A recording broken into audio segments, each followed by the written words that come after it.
Technology is here to stay. And now the computer would like to express its appreciation for your attention. Press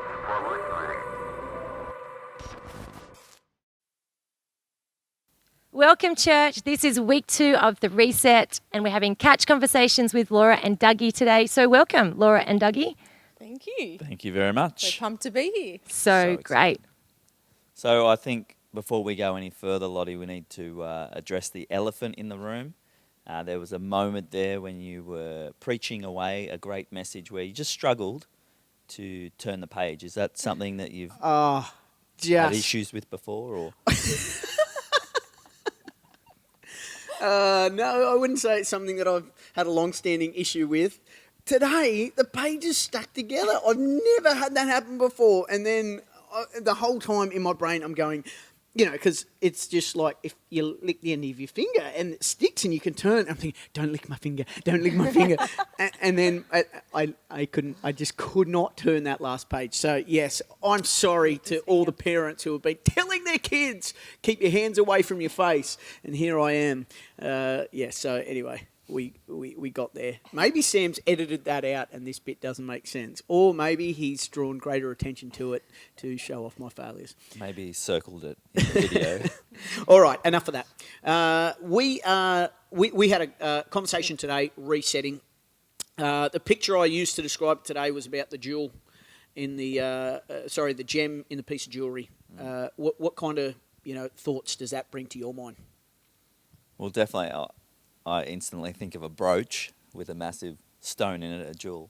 And I just think about how God really is bringing into our life this sense that,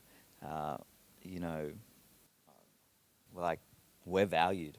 We're so valued. And when we're connected with God, he puts us in a greater setting of even more value when we're connected with him. So it's great. Yeah. Fantastic.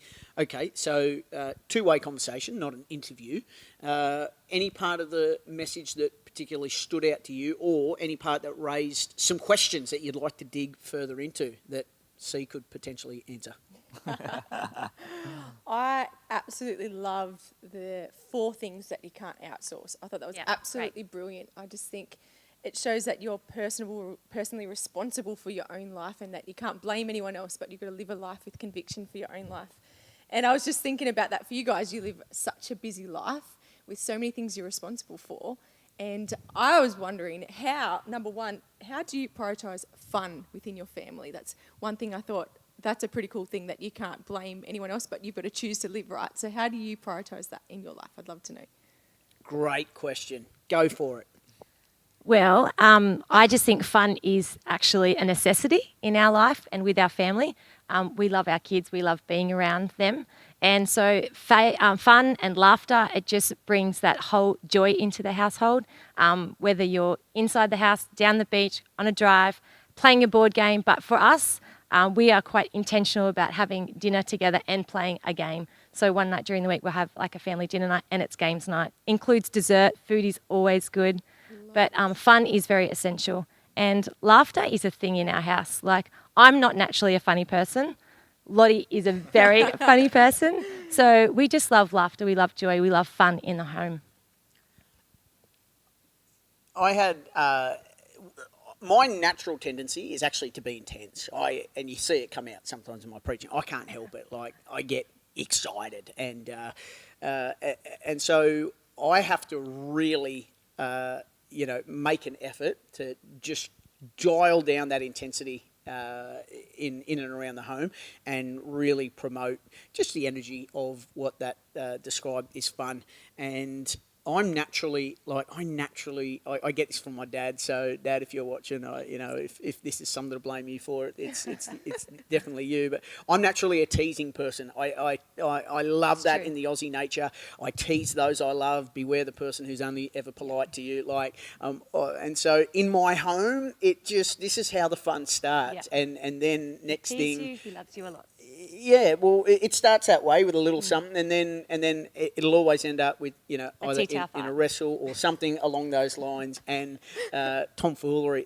Our house is not a serious environment. If it ever feels that way, we know we're out of alignment there. So we have made it our responsibility to make sure home, and I feel the same about the workplace. I work best when I'm doing something significant, but I'm not doing something serious. I try and use those two words intentionally. Serious reminds me of being outside the principal's office for something that I've done wrong, and I don't want to live with that as the memory. So significant though is when you're actually doing something important. So having fun and creating that environment is significant. That's my thoughts on that. Yep. I love that about you guys. So you guys work in this team. Is it a fun team to be in? Most definitely. I think that was one of the first things we said we moved here. We're always having fun. Someone's always laughing. It's just So such a great you place. better make sure you tell people. Are we getting work done? We are getting work done. Lots of work. But it is a great environment. There's people always being, banter with, or you're ripping on someone about something. It's just hilarious, and it just seems to escalate. And, it makes it a lot of fun. So good. All right, question for you guys.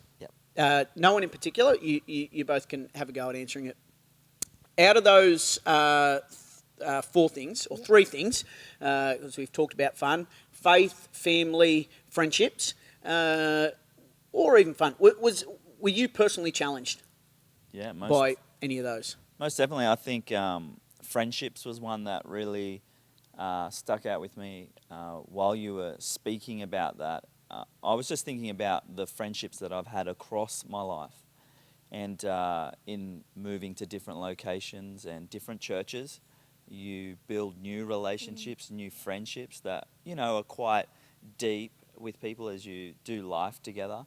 And then in moving here, I'm just thinking about how some of those relationships, just naturally come to an end because you're not doing life together. But some of those relationships that were maybe life-shaping, that you still make those phone calls and still make the effort, to connect with people who, had an influence or you feel like you connect with. It's just a reminder to me, hey, I need to make sure that I'm diligent in, calling those people or seeing those people or hearing from those people, especially people who maybe mentored or have spoken into my life in different seasons. I think for me during this message just highlighted, just don't forget about, those people who have done the journey. And obviously in here, in establishing new relationships, letting people into maybe the parts of your life that not everybody would see, that can speak into those spaces that help, shape you. It's great. The Bible says that iron sharpens iron, and I was just thinking about that last week. Who's the iron that is sharpening me, and who am I sharpening? So, It's great. Yeah. That same one challenged me, I guess, with friendships. Being a mum with 3 small children, all of my energy sometimes goes into them, and time for friends often doesn't happen. And so sometimes it is a challenge to make a phone call because I've got kids crying in the background or I've got other important things to do. And so I was really, really challenged in this, that I need to make my friends a priority, figuring out how I can fit them into my life with my kids. And whether it's phone calls, whether it's play dates with other mums with similar age kids. But I was just really challenged because, like, at the end of the day, my kids are most important, but I need friends on the journey. I figured with ministry, you can't do this on your own. You need people walking along the journey with you. You need people that can encourage and uplift, and vice versa, back and forth. And so, I was really, really inspired by that friendship. So thanks for that, Lottie. No worries. All right, hot seat moment. Oh, come on. Bring it on. It's a challenging, mirror to hold against yourself. But we use this, I don't have enough time, or whether or not we say it out of our mouth. We definitely lean on that as an excuse for not fulfilling the things that we know are in our purpose to fulfill. Yes. Is there anything that, through listening to this message and this conversation, you go, all right, I can see that that's something that I'm prioritising. By the words I used was by design or by default. Are there some things that are in your default use of time that if you were really honest, you'd go, it's actually not leading me anywhere purposeful. 100%. I put you guys on the hot seat because we could all point to spaces like that. Yeah. But you guys are on the lounge today, so you guys get to answer the hard questions.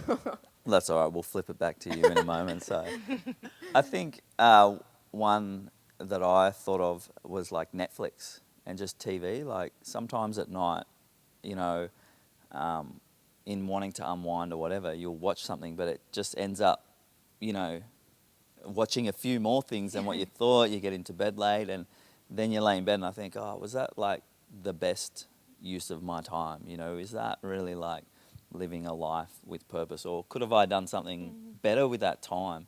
And so definitely, I think, you know, just that time of the night when the kids are gone to bed, like what could I use that time for that would be, you know, serve a better purpose. Sometimes you need that Netflix moment, I'm going to be honest, especially after the laugh. kids have, Good laugh. you know, done everything. Yeah, you need a good laugh and Bit of whatnot. fun.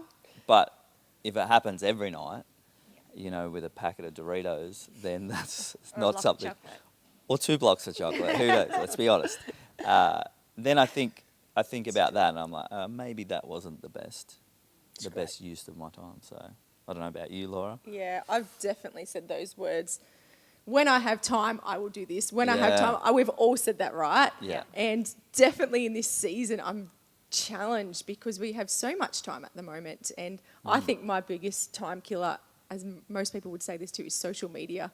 Like, I enjoy it and I love it, but what it does is you get on there and then you start to compare, then you start thinking worse of yourself. And I think that, like, I could best spend that time by calling a friend and encouraging them. Instead of finding out about their life on social media, why don't I call them or send them a text or encouragement? And so one of my goals in this time is to call someone every day or text or encourage someone every day. Instead of spending that time looking on social media and comparing, why don't I invest it into their life? So that's how I've, you know. I do have to say that Laura has a list on the side of the fridge. Maybe she didn't know that I've seen it, but she's written on there like 4 things during the day that she's going to be intentional about, so that, you know, it's I've also purpose. seen that list on the side. Yeah. I'm a list person. In this time, I've really struggled to get through if I don't have lists and tick it every day. So that's been my Yes. High five helpful. to the list Come on. people. And so not only is it like one of those things is call and encourage someone, which I think that's awesome. great.